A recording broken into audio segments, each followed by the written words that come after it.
વડોદરા જિલ્લા કલેક્ટર કચેરી ખાતે જિલ્લા સંકલન અને ફરિયાદ નિવારણ સમિતિની બેઠક યોજાઈ હતી.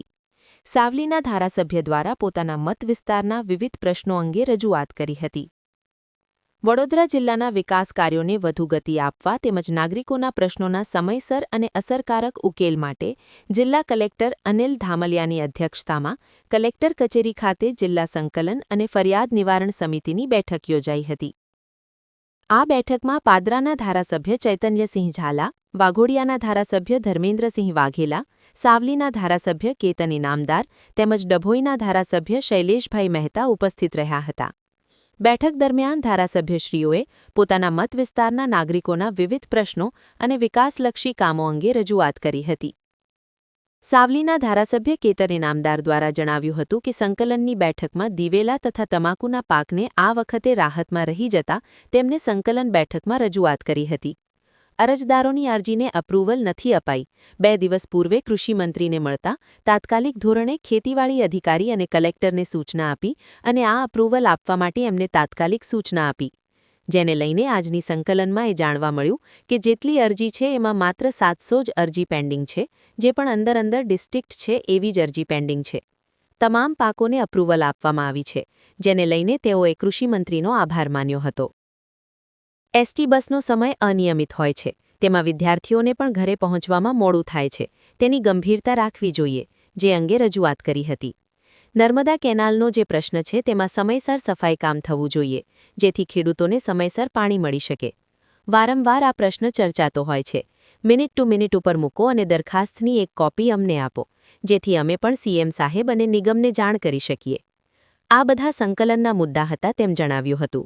આજની સંકલનની અંદર મારો જે પ્રશ્ન હતો એ સમગ્ર વડોદરા જિલ્લા અને મધ્ય ગુજરાતને લગતો હતો કે ભાઈ દિવેલા તેમજ તમાકુના પાકને આ વખતે જ્યારે સરકારે આટલું મોટું 10,000 કરોડનું પેકેજ જાહેર કર્યું છે અને સરકારે મોટું મન રાખીને ખેડૂતને વારે થવા માટે અને ખેડૂતને ઊભો કરવા માટે જે પ્રયત્ન કર્યા છે એને હું અભિનંદન પણ આપું છું. પણ એમાં મારા દિવેલા અને તમાકુનો પાક રહી જતો હતો.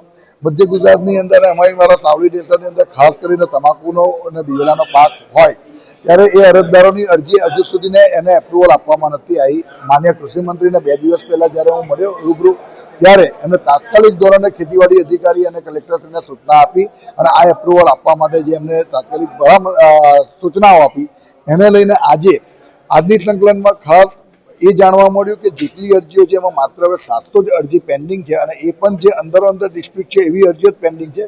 તમામ પાકને એપ્રુવલ આપવામાં આવી છે. એ બહુ મોટો જ ખેડૂતો માટે બહુ મોટો ફાયદો છે. એના લીધે હું એને લઈને સરકારના મંત્રી શ્રી જીતુભાઈ વાઘાણીનો આભાર માનીશ.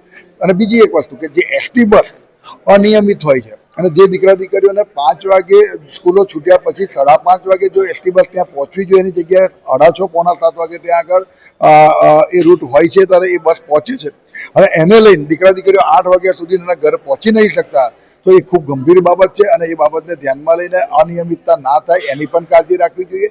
નર્મદાનો જે પ્રશ્ન છે નર્મદા કેનાલોનો, કે નર્મદા કેનાલો જે સમયસર સફાઈ કામ થવું જોઈએ, જેની મરામત સમયસર થવી જોઈએ અને જ્યારે ચોમાસું પૂરું થાય અને વરસાદ પૂરા થઈ 20 દિવસની અંદર 15 થી 20 દિવસમાં જ્યારે ખેડૂતોને પાણી જોઈતું હોય પણ એ પાણી એમને સફાઈ કેનાલોની ના થઈ હોય, કેનાલોની મરામત ના થઈ હોય અને એ બાદ જ્યારે એ લોકોને પાણી જોઈએ છે એ સમયે આ લોકો સફાઈ કામ કરતા હોય છે, મરામત કરતા હોય છે, એને લઈ ખેડૂતોને પાણી ડીલે થાય છે અને ખૂબ મોટું નુકસાન થાય છે. એ પણ આજે અને માન્ય કલેક્ટરશ્રીને મેં એવું પણ કહ્યું કે આ વારંવાર આ સંકલનનો પ્રશ્ન છે તો એ મિનિટ ટુ મિનિટ ઉપર મૂકીને અને આપ પણ એક દરખાસ્ત કરો અને એ દરખાસ્તની કોપી અમને પણ આપો, જેથી અમે સીએમ સાહેબના નિગમને જાણ કરી શકીએ. આ સંકલનના મુખ્ય મુદ્દાઓ